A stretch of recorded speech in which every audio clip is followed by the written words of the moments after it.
Hello, everyone, and welcome back to another episode of All in All with Alex. I'm your host, of course, Alex. Today we have two very special guests in the building with us. I'm going to let these lovely ladies introduce themselves and then give a quick background, and then we'll dive into the questions. All right. Well, then I'll start. I am Corinna, Isabel's twin sister, 8 minutes older. We are together Our Truth, and we are musicians and artists and inspirational speakers. And we enjoy bringing upliftment to humanity and animals and anything goes.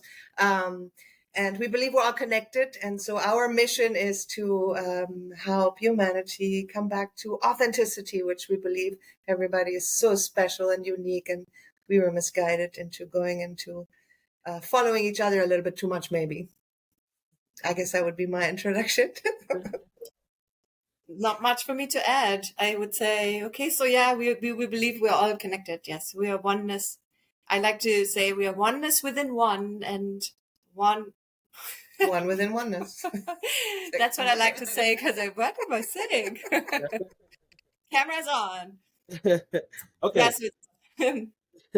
So can you all share the story behind your actual name, Our Truth? Lovely, nice question. Mhm, Happily, yeah. yes. You, me, or you? Let me start. Okay. So I can say overall, you can start with the reason why we call it Our Truth is because we are speaking our truth, and it's important for us to speak our truth, and we believe that it's helpful also to the world to speak our truth. But that was not the reason behind it. How we came to that word is how you want to say that? Okay, so we were making music with someone else, and we came to a point of where we found out that we are not at all aligned with each other after many years of doing music together. And so in our email conversations at that moment of going back and forth, we would keep saying, okay, this is your truth, but this is our truth. This is your truth. This is our truth. And so when we decided to actually separate, we decided to name ourselves Our Truth because it was so apparent at that moment and forever on that truth is very individual. How we perceive reality is very much an individual story. And so truth isn't just one thing. However, this is where Isabel and I can really use the Our Truth as we stand behind both of us in the same way, is that we believe that life is love and that all life itself is love. And we completely agree with that we enjoy the idea of being love as much as we can and catching those moments with love and keeping in mind, again, that comes back to love. Then if everything is love, then we are all one, and we are all here with each other, for each other, to help each other to become something greater than we've ever been before. We are all of service to each other as teachers and students. And so, yeah, that's how do I start with Our Truth? Okay, that's interesting. I like that. So an email conversation created. That was the start, yeah. I like it. So how did growing up in a small town near Frankfurt influence your musical style? Okay, so no, we did not grow up like the usual family, and especially not in Germany in Germany, as we were growing up, the radio played all kinds of different languages, right? But we were very lucky in the sense of having parents that introduced us to music from very little on and loved singing and dancing and having the radio on all the time. And so music was like strongly around us. So the influence of music wouldn't have anything to do with the area we were in. It would deeply have to do with how our parents perceived music and how attached they were to it and how they opened the door to us to be fearlessly expressing ourselves with music. Okay, I like that. So what inspired? So is that love of music, just being around at such a young age? Is that what kind of inspired you all to start performing at such a young age? That happened because our parents were both singing, and we were the twins in town, the singing twins in town. So we performed very early on, at the age of 8. We started singing in town events and we whatever Christmas parties and even church events, even at a Catholic church, and we're not even Catholic, but it's all about sharing the music, sharing the voices. Yeah. So So y'all, that was, very so y'all became famous at a fluent. young age, basically. Yeah, Before yeah. you, Music was around us from the very beginning, and then being seen in music was also pretty early. Yeah. okay. Um, so how do you feel that your background in art and poetry influenced your songwriting process?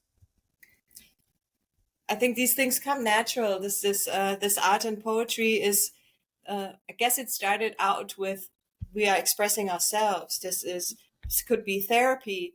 Poetry, I know, like it could be like therapy, like we are expressing our emotions in words to release something or to deal with something, and then it's very easy to slide into music when the music's anyways part of it. So um Well, for me, the songwriting was really influenced by someone saying to me, "Well, I don't write any lyrics, but have you ever written a poem?" Yes, yes, I have. Well, then you can also write lyrics. This how it was introduced to me at a time where I didn't think I could. But that's when you forgot that we already did this as children, because as children we would change English songs.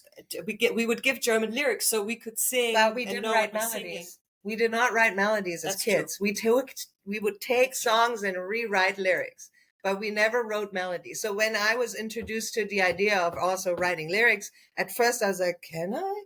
But because I was put into this position of testing my capabilities, I found out I could. Yeah. So that's how that started with music. Okay. Okay. I like that. I like that. So, so can you discuss the impact of your 10-year separation on your personal and music growth? I don't think it has lot. I don't know if it has a lot of influence on the music, but it definitely had a lot of influence on our personal development, because there were so many challenges.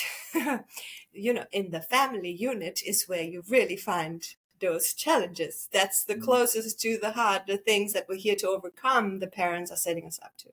So we had, or whoever is around us. who, helps us sure, grow. the ones that raise us, yes. So our environment. So we had to work through a lot of challenges to come to a peaceful place, and it wasn't easy at all. But the love was always there, and the willingness to do it, and maybe it influenced us as human beings. And then, of course, since we are authentically expressing ourselves through music, of course, then it has an effect on the music as well. Wanting to become better people with each other, overcoming all the challenges that had to be overcome, or that's an ongoing thing, of course, and it gets less and less. But yeah. Well, and I'm going to add one thing that was, of course, that's always how that goes. But being separated for 10 years and her being in Germany and me being in America gave us another market of music that I wouldn't have known if Isabel wouldn't have still been in Germany, having her circle of friends and having these songs that she introduces to me, and I'm introducing these songs to her because we love sharing music. So there was, the market in Germany, and they're becoming more alike. But it used to be, it was its own thing about music, and the same in America. And so there would always be music that we only heard because we were where we were, and so we could share some stuff. And then, of course, music, I think, always consistently influences us in some form. We get inspired, so it made the inspiration bigger, if anything, I think. But that's true for everything. Yeah, of course. Anything in our environment is, of course, influencing us in a way. Okay. I like that. I like that. So what inspired you to create the Wondrous Life album and its accompanying musical? Okay. Well, that started out with we were talking. Corinna has through many years, even with the band before, people would always say, like, you should be in a musical. Your music sounds like a musical. And then we talked about, so Corinna was inspired to write something, and we talked about what in our lives is worth mentioning, what is extraordinary, and all of this kind of the things that we came up with was weaved into the story that mainly Corinna wrote. It was more like Corinna came up with it, and then we talked about it and worked together. But that's kind of how it went. But the reason behind it too was that to even be inspired to write a musical, aside from what Isabel said, that we had people approach us and say your music sounds like it should be in a musical, was because of separating from this other music experience that we had for so many years prior. And I felt that because I was even though I believe now that everything was pure perfection and it brought us exactly where we were meant to be, and it was godly, greatly done, thank you God. But at the time, I felt punished. I felt like this isn't working anymore, and I had believed in this, and I had wanted this to be forever, and so I was heartbroken. So I wanted to disregard everything that had to do with this music of the past. And I thought, now I'm needing to start new after all these years, so I need to do more than just music. And that's how I felt like writing a musical would also open the door to something even greater than just singing a song. Not to say that that's already incredible. That's just so much fun, and thank you God for the music.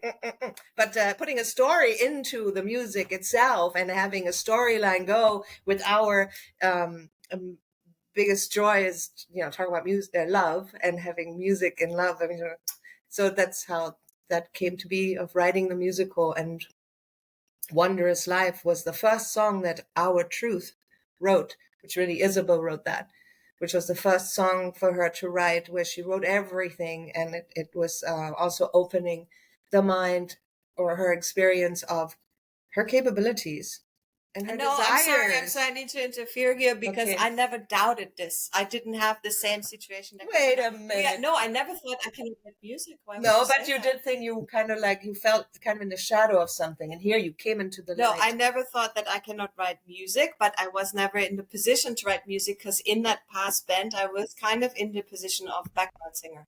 I never So- saw her that way, but she did. So I did write a couple songs with the other player, but yeah. Anyway. A long-winded answer to Wondrous Life. Nah, you're fine. You're fine. I mean, it's always good to see that sister interaction. It's just Yeah, I heard you laugh. I didn't see your face, but I heard Yeah. you. I heard you laugh, and it was when we don't agree, which we do Wait a very second. often. We often don't agree. But we know that it is the most important to come to a place where we are in between of, this is fine.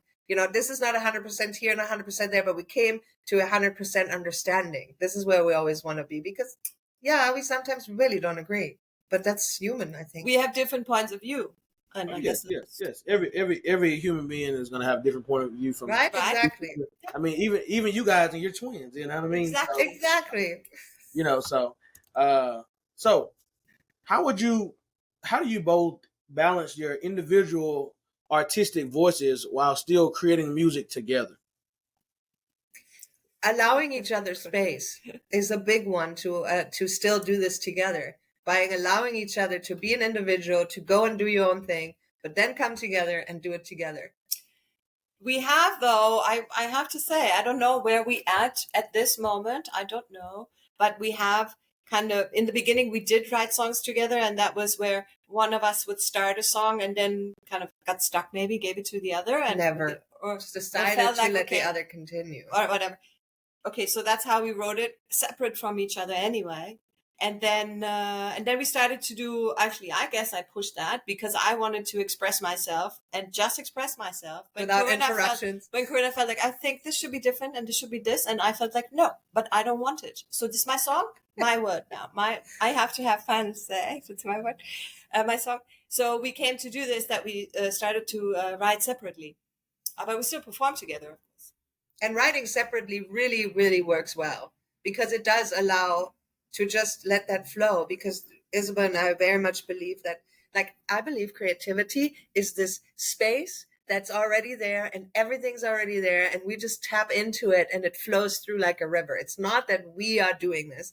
I mean, we're the vessel, I believe, right? So creativity is already there. So there's something really nice of catching that wave and then just letting it flow without somebody maybe catching another part of the wave or a different way. I don't know. I don't know. Well, I compared it to painting a picture. When I paint a picture, it's impossible that my sister comes and says, I think that should be yellow over there. Yeah, or go I there. say, no, that's my picture, enough. And that's the same with music.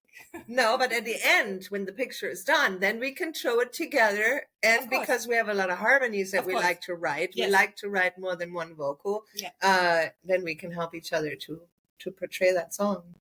Right. Or that story. Fine tune it in the end. Mm-hmm. Okay. Let's see. So is there maybe that one memorable experience from your early performances in Germany that you guys just remember? Just always comes to your mind? An earliest experience of what? When we were singing in Germany. Oh, singing? When we were singing as kids. The funny thing is, we just had a different interview, and I was saying I don't have a lot of emotional memory of performing. Interestingly enough, I have more memory of walking through the room after performing, when people are like approaching and talking and stuff. I don't know why that is. Do you have? No, standing on stage, I don't have memory either. We found, our father used to always have a video camera, and we found this video of us singing. 12? No, 8. Oh, we're 8? Or 8 or 10. Okay, I'm sorry. Between 8 and 12. Something like that. But we're little, and we're singing together, and it's really interesting to watch. It's interesting to watch myself, because I can't remember the emotions. No. I mean, it's still I watch it and I think, look at this little girl. I'm feeling very detached. It's almost like I'm watching a little girl. It's not me. It's just some little girl. I mean, some cool little girl. I have a memory of singing, but that is when we were for the Catholic Church. There's a time on January 6th, we go from house to house and we bless the house. There's the 3 kings and an angel. And we would do that to raise money for the Catholic Church. Oh yeah, and that's true. And she was always the Caspar, right? Casper. And yes. I was always the angel, and we would walk from house to house, and then people would invite us in. They give us cookies and hot chocolate. Small town, right? Everybody knows each other. So that I remember. This singing, oh yeah, I do totally 100% remember, and I really enjoyed it actually. This whole that's true. I have a lot of memories for that too. Every year when we did that, it was sweet. Mm-hmm. I like that. You know, it's always having that small town community is definitely a great thing. You know, a lot of good memories, good people around. So let's see. So let's do this. How do you all feel that moving to Los Angeles influenced your music career? What an interesting question. I'm not sure. I mean, there wasn't really a music career before. Was there? Before LA? You started here. No. Yeah. And I did. A little bit in Seattle, but I'm not sure. This is such a good question because I feel like LA is such its own story, and it has a lot of light and a lot of dark, and it's very dual in its existence of also very rich and very poor. Like everything is so obvious here in the city where you drive half an hour from one direction to another and you'll have a different experience. Well, I had a record deal for one song in Germany, for whatever. Nothing after that happened, but I never thought that I'm going to be a musician. So there was nothing really in Germany. I was a businesswoman. Okay. That's true. And you started here. Mm-hmm.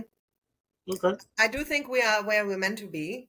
I do find the city sometimes quite difficult.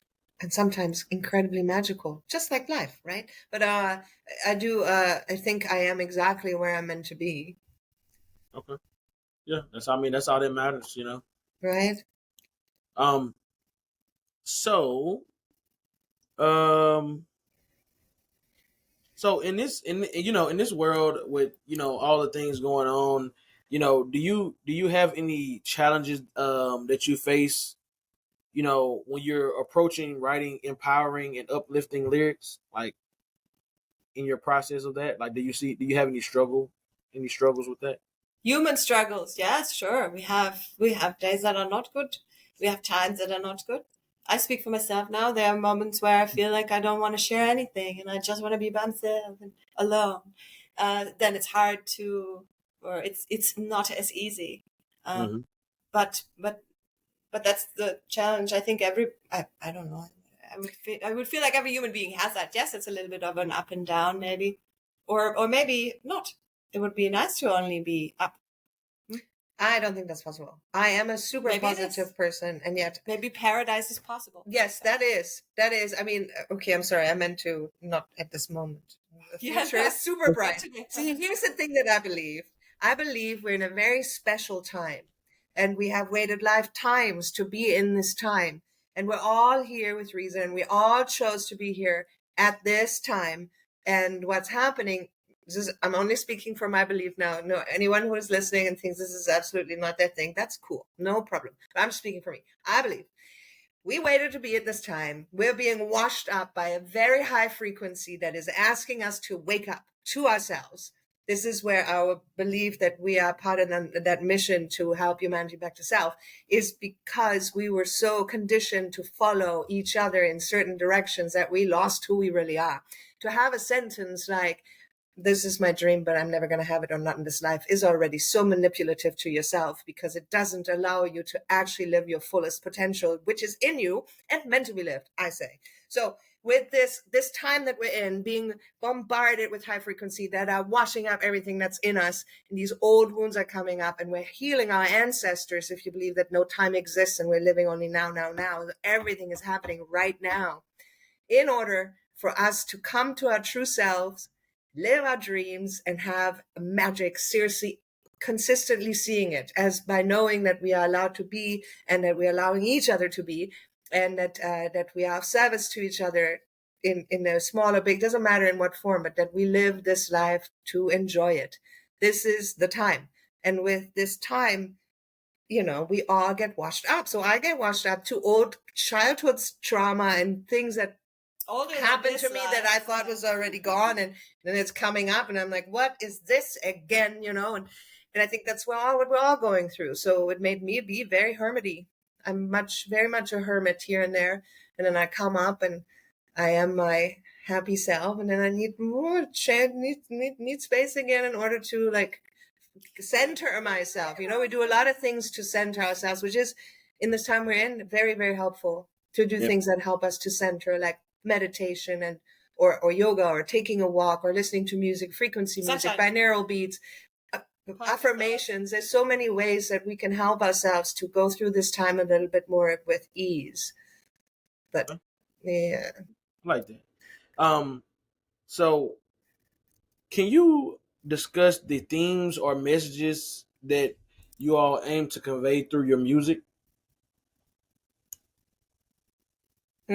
Or is it? Well, it's not just through music. It's also through the Our Truth series, where we talk about how we see the world, or through these blogs that I'm posting, or stuff that you're saying. I think overall, if I were to speak now, overall, there's an invitation. The message that I would like to convey to the world is that there's an invitation to look at an energetic side of life, much more than we were raised to do that. We were, as I see it, I saw life as, this is what it is, and I can deal with what's in front of me, and that's where my power is.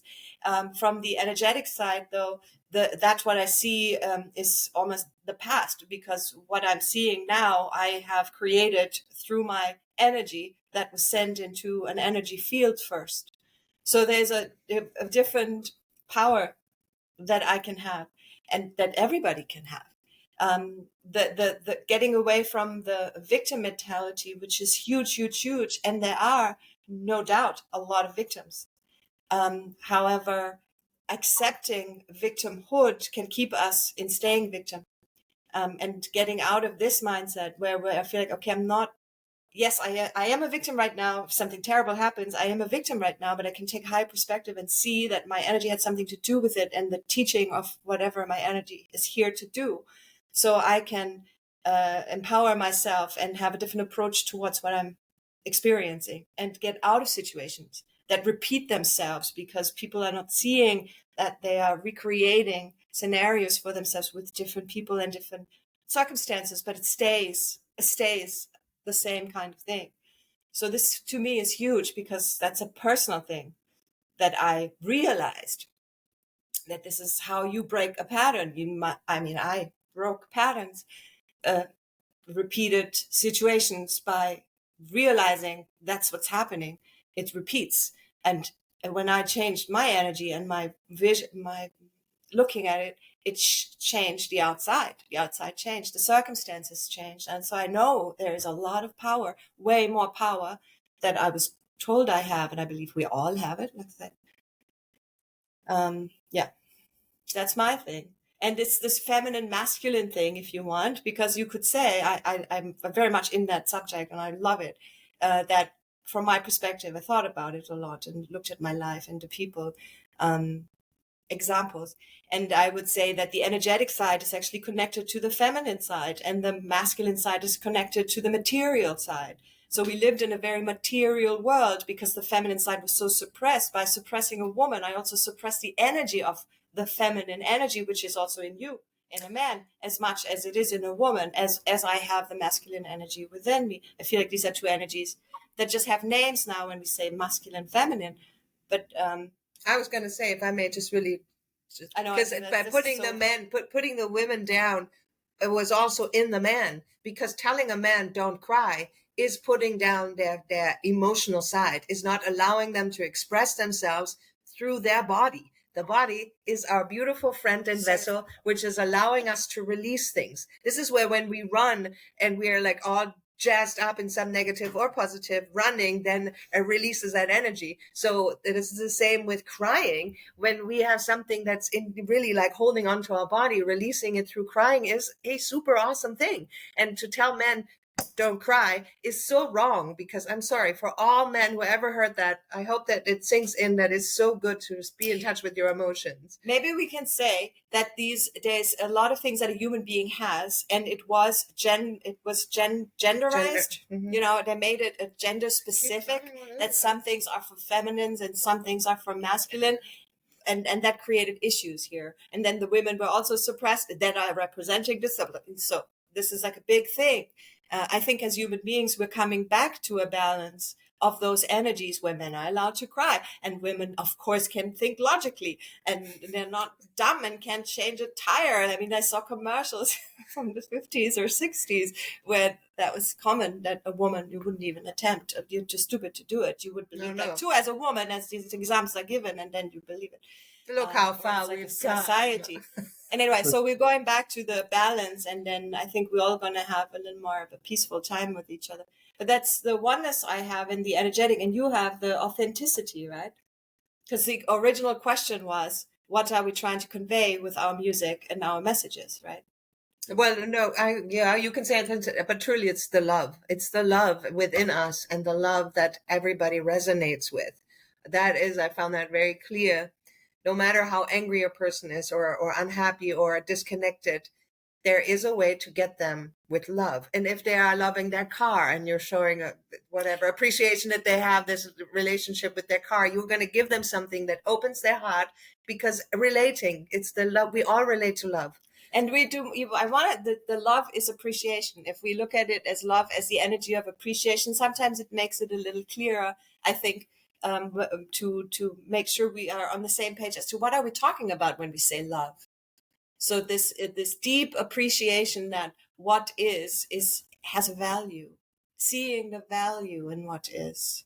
That's what I call love. Like how you break it down. So, can you? Well, you already did that one, so I can. I was about to ask about the story behind one of the songs, but we already talked about that. So how about this? This is kind of interesting. So, how do you balance being sisters, friends, and musical collaborators? Well, the fact that we're sisters has helped that Isabel doesn't walk away from me. Because she has said many times, if you wouldn't be my sister, I would have nothing to do with it anymore. In these moments of arguments where it seems to be so dark, in those moments that I believe it is not my, okay, how do I say this right now? I think that some of us can say things and do things that are really just about the moment, where I believe I cannot say, like, I don't know how to describe this right now. Don't get hung up on this. I'm not hung up. This is because you and I are very different. Yes. Okay. Isabel can say, I hate you, and she means it in that moment, and she'll stand behind it when I ask her later about it. Yes, I meant it because I felt it.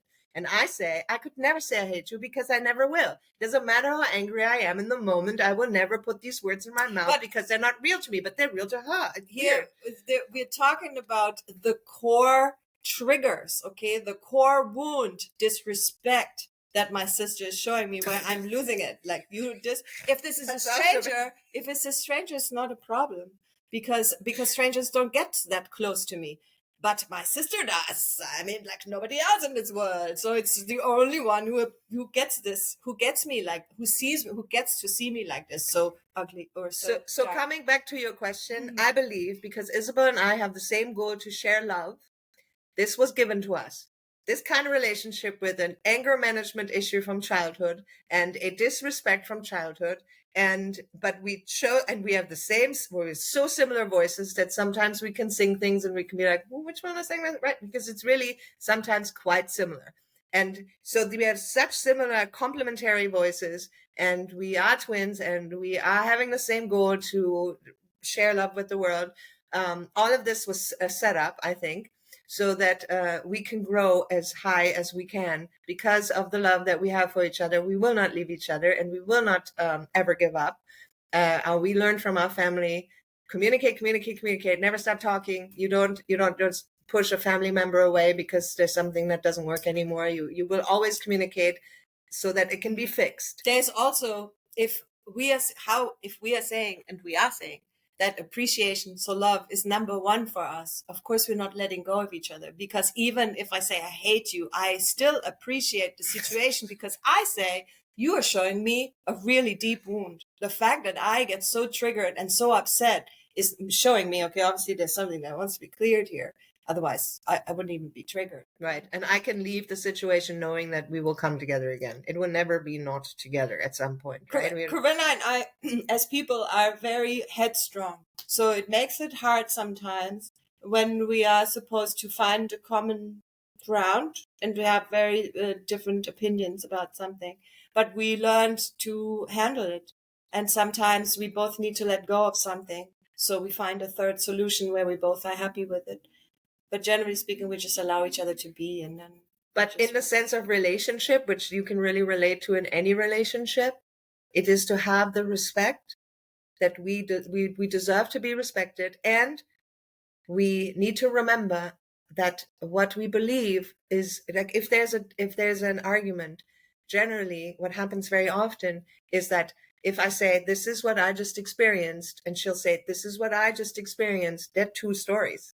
They are not the same. And if anything, it can often be that the finger will be pointed and we'll be like, you did this. And the other one would be like, no, you did. So now we have these other realities of like expression and maybe even miscommunication. So number one is to never stop communicating and to remember that this isn't because we're trying to find ways to hurt each other or be mean to each other. It is that we are being us.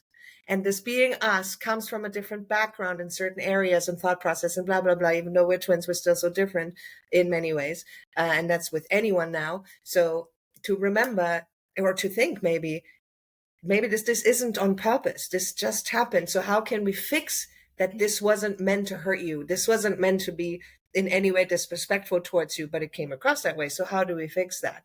Knowing it, the love is there. It's not on purpose. So I just want to add, so we can say that back to your question, I think that the fact that we have these issues or had these issues to work through and have this relationship that we are really working on, this is good for what we can share with the world then, because we are working through it. We are doing it. I mean, anything I ever shared, any blog I've ever written was because I came to, oh, that's how it goes. I'm watching it happen. It's not like we're talking about, repeating somebody else's words. No, it's all experience. But there's a lot of things we're working through, which is to the benefit of anybody who wants to. Especially us. Of course.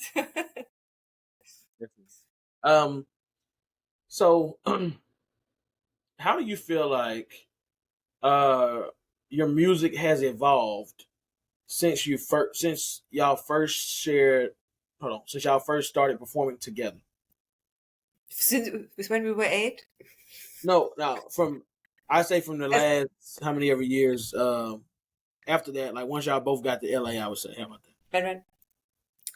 Well, I think through writing so much and having it flow, like it's I feel very lucky that this is not really with my mind involved. It's really just allowing a feeling to go through.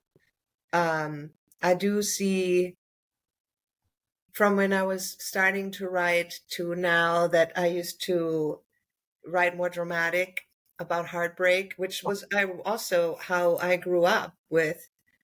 Okay. Uh, when I was a child, the songs that I would sing along to was heartbreak and whatever. And so when I first started actually writing lyrics, I did write more about heartbreak or something. And nowadays I really enjoy the other side, because we can put any focus on it. And recently I was so depressed. I did write a song and it's slow and it's depressing. It's not really, but it makes me cry every time I listen to it. And I show it to people and they say, oh, it's so good, it's so raw. And then I'm thinking, it's so weird that the good and the raw was pain. That song is pain, and it's translated into a song and people relate to it. But I really enjoy when people also relate to the hopeful side of life, the fun side, the happy side, I think. And then lyrically, I enjoy giving lyrics, and they flow through. I say it again, but there are lyrics that are supportive. They are not about heartbreak anymore. And I'm very careful. I don't want to write about that. I don't want to write, I'm never going to love again, because then somebody's going to sing, I'm never going to love again. And we're all going to set up that silliness of, we're never going to be loved again. What is that for? I believe that Nikola Tesla was right. Thoughts, words, and actions are creations. I'm not going to use my words to create something I don't actually want. So that is huge. The life change of how I see the world has changed a lot, about being very careful of what words I allow to go through. I think also a certain the older we get, the more we learn about ourselves, the more we heal, the more confident we are within ourselves, and the more confident you are, I mean, obviously then it changes. It changes the way you write, it changes the way you walk, it changes the way you perform, it changes the way you feel about yourself, and that of course has an effect on everything. Yeah. Let's go with this one. So how do you stay connected with your how do you stay connected to your roots while still pursuing your career in Los Angeles? That's automatic. I think that roots, like, it's a feeling. Sometimes it's not. Sometimes I think we're, from the outside point of view, we feel like we have to do this. I have to connect to this person, or I have to, whatever. But I don't have that. I feel more like I go with what I'm feeling, and I'm very rooted to the fact that I am German and have Austrian even. I feel very connected to where I'm from. And when I first moved to America and I got this new circle of friends, and I always loved the language English, and so I was like, oh, I don't need to go back to Germany. I don't need my family. I don't need German. And then I came back 2.5 years later, and I was like, oh my God, I have an amazing family and amazing friends, and I love the language. Speaking words, every language, I believe, has its own unique way of expression. And we speak English and German, and Isabel does some Spanish and French and whatever.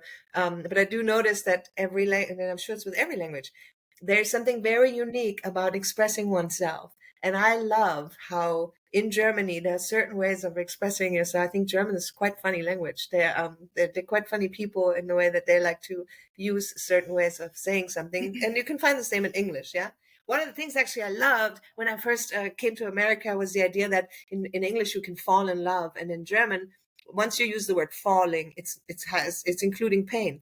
It's boom, where in English, falling in love, I always thought that's so romantic that you can fall. And then they say love hurts, and they have pain again. I know, right? I would say we stay rooted. I don't know if I ever stayed rooted in any place. It's not about being rooted. It's about being comfortable or feeling at home. And I can feel at home wherever I feel comfortable, I think. But we do travel to Germany, of course. We have family there and we visit. And the roots are getting stronger again, because we I don't have that she has that thing like, so you're German. I really don't care. I would say, yeah, human, or I'm not even sure if that's 100% true, but something like that. That's all. But good, when I say German, then it's only because I enjoy the culture. They're like, they're just that's what I meant. It's not like it's just it's not about, well, it could be from anywhere, and I would say that because I'm having an experience and a certain knowledge about that. Yeah, I mean, as you should. I mean, everybody should be proud of their culture, that they grew up in. You know what I don't know. I feel like how can I be proud that that's the culture? That's what it is. That's where I was born. I don't know. It's fine. It's fine. Everything's Yeah, I don't know if I would use the word everything pride is either. value. It's not about pride. It's more about love, that I just love where I'm from. That's where I'm from. That's who I am. It's like if somebody says, I hear your accent, or you don't have an accent, or whatever. And I think like, well, whatever I'm saying, however I'm saying it is how I'm saying, because it's me. It's Right. not, it's just my unique, it's just me. Yes, I am from Germany and I'm half Austrian, and that's my part of, makes me me. Right. Yeah, I understand. Yeah. Let's see what we got. So do you can you share a challenging moment in your career and how you all overcame it? Hmm. A challenging moment in the career. Mm-hmm. Or in your personal life, either one. Either one that you want to discuss. A challenge, you want us to bring up a challenge that we overcame. Like, I think we are consistently working on overcoming certain things, and I think the biggest challenge for Isabel and I was to Each other. have anger management control, you know, Okay. to be able to not No, release our way of we grew up so like we just grew up a certain way, and then you think that's the way it goes, and then you do it until somebody says, what are you doing? And then you suddenly wake up to, oh, maybe there's another way. So if we grew up very aggressively talking to each other in many ways when it doesn't work. And so that, I think, was the biggest challenge, and is still to this day, and maybe forever. There are always, it seems to be like that moments come. forever. Okay, not forever, but moments come up where it's like, that's not, you think you're further ahead, and then something comes and you're like, oh, maybe not. But every time that moment happens and we're fixing it again, it does seem like these moments go shorter and shorter. So I think the biggest one is anger I can control. say the question was like, how we overcame it, right? So I would say depression and dark moments or something that were part of my life very frequently in the past. And you had it too, came later, much later, and much less than me. And much shorter. Overcoming these kind of dark moments, by reminding ourselves. And I had a great friend, she would say that all the time, remember tomorrow is a different day. So, and remember, you always come up again, because she is a long time friend, and she's seen me doing this, of course. So you see somebody being really on the bottom, and we go with Scorpio, we're like all the way into the darkness, and then all the way up. So and we can be intense in that emotionally.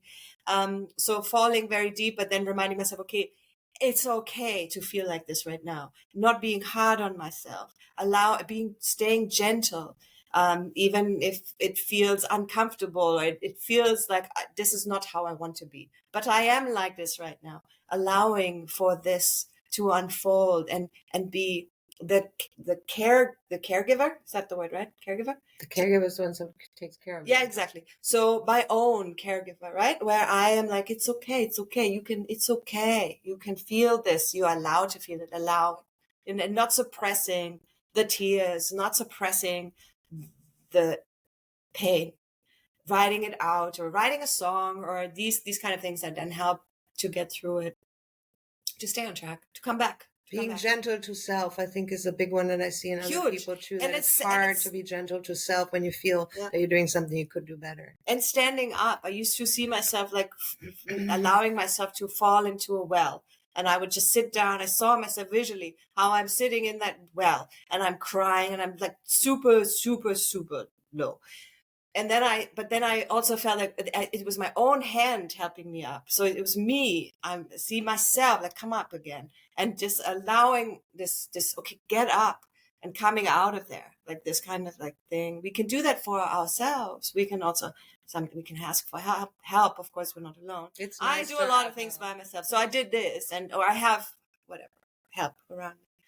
But I saw myself like helping myself. So this is a reminder also, get up again. It's okay. You can do this. You only get what you can do. So what? How do you all hope that your music impacts your listeners? My biggest hope is that somebody listens to it and they're inspired to do their own thing. Like they're inspired to have that little flame in them that's so unique, making them that one gets brighter, and they think, oh yeah, I feel like whatever their thing is.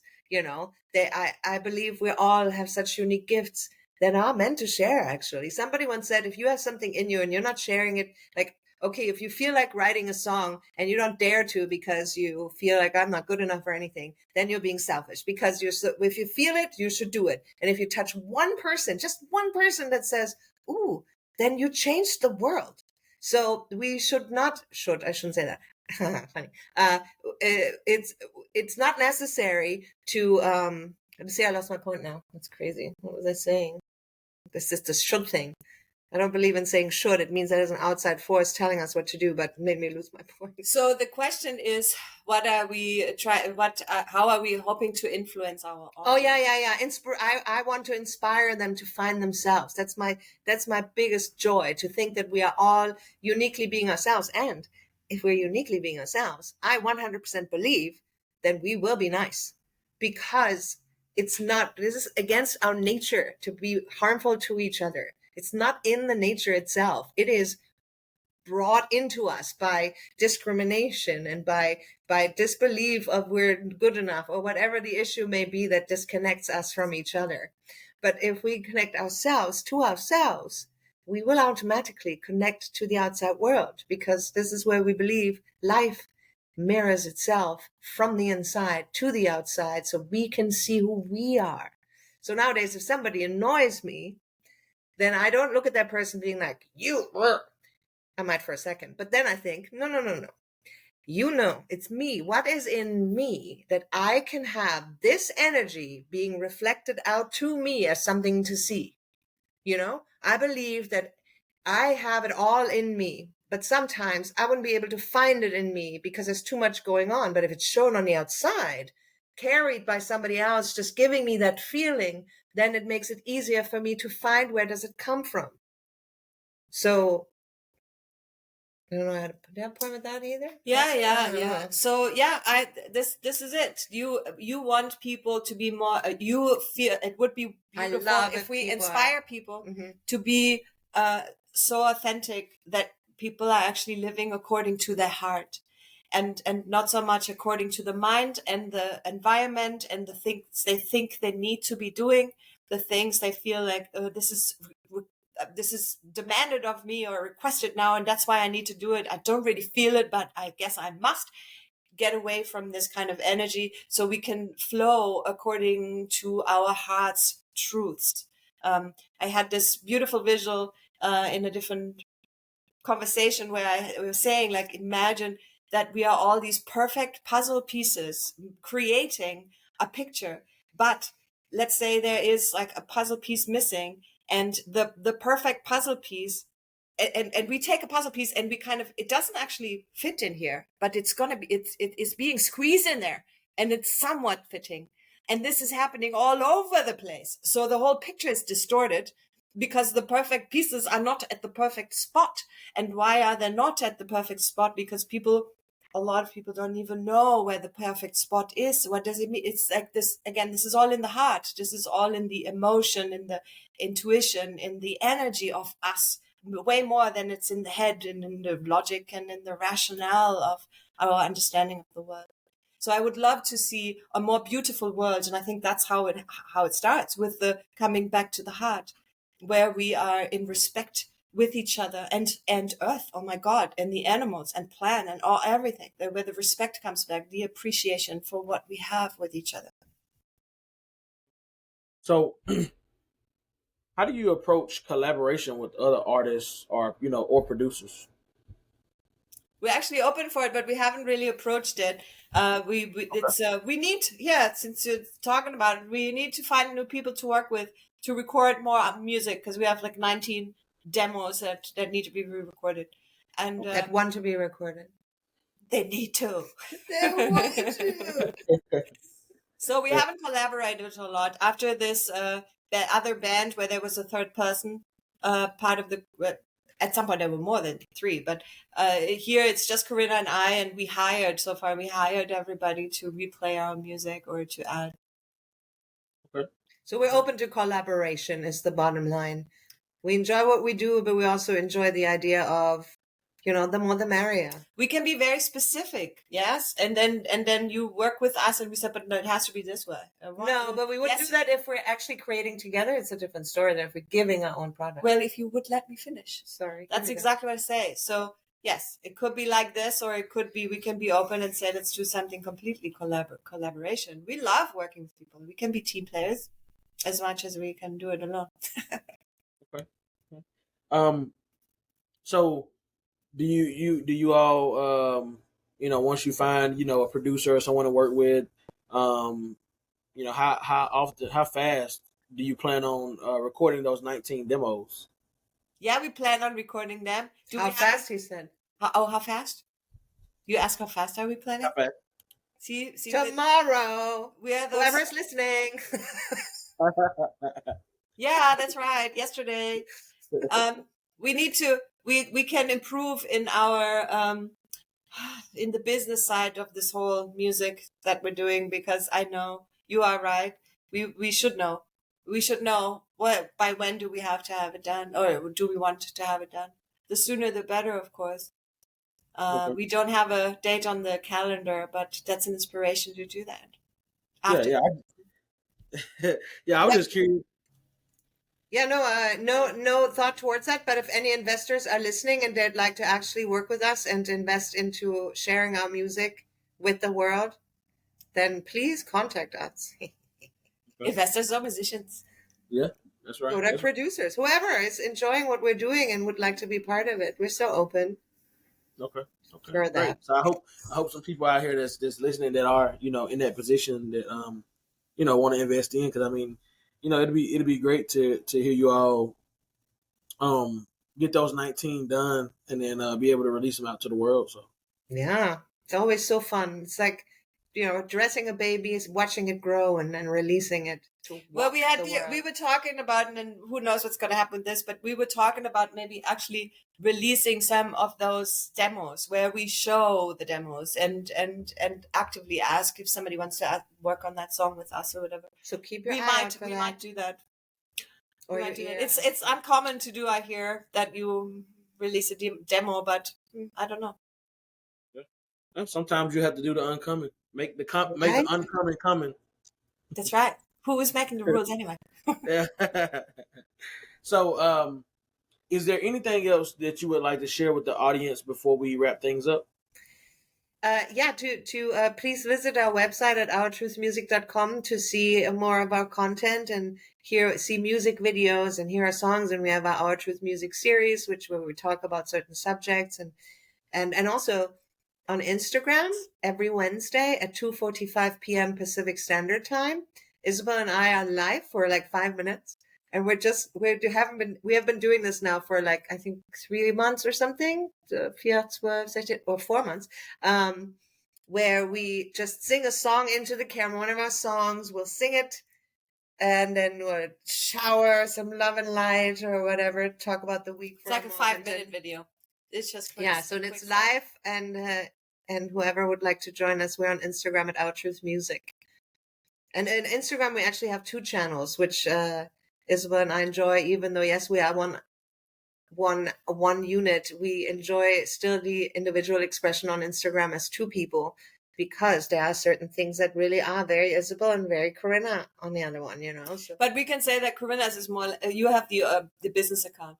I do, so it's more like. But I don't just do. I mean, I do inspirational pictures with some nature on it, or sing myself something, or sing a song from someone else because I want to share that song because I love it from someone else or whatever, So one more thing I want to say to the listener: Thank you are so beautiful. I hope you know it. Thank you. Yes, thank you. And I mean, and when I say beautiful, I need to say that your heart is so precious. You are always enough, like you said, anything, and you are beautiful as you are here, as you're listening, as you are part of this journey, as well as Alex. And thank you for being here, Alex. Yes, thank you for giving us the opportunity. I said that to the listener, but of course you're a listener too, Alex. Well, I thank you. I thank you. Thank you. Thank So, you. um, I'm I'm I'm definitely glad we were able to get on and have a conversation. I appreciate you, ladies, for coming on, talking your telling the audience about your story, and just letting people know, like, hey, if it's something that you want to do, I mean, you know, no matter where you came from, no matter what you've been through in life, you can accomplish it. So, Yes, just never give up, right? That's what they always say. If you keep moving, you will arrive. Only if you stop moving. And yeah, it's the belief. Allow yourself to believe that you can have what it is you want. And belief means you are just keep repeating it to yourself. I can have it. Because those things that we repeat, they drop into our subconsciousness and become that belief that then creates the reality. At least that's my understanding of the world now. I agree. So, once again, thank you, ladies. Thank you. Everybody that's out here watching, you know, you guys go and support. Go to OurTruthMusic.com. Go support these ladies with everything that they have going on. Follow them on social media. I'll put all that into the description. But thank you all for watching. You guys have just watched another episode of All in All with Alex, and we'll see you guys on the next episode. Peace. Peace. Thank you so much, Thank Alex. you. Yeah.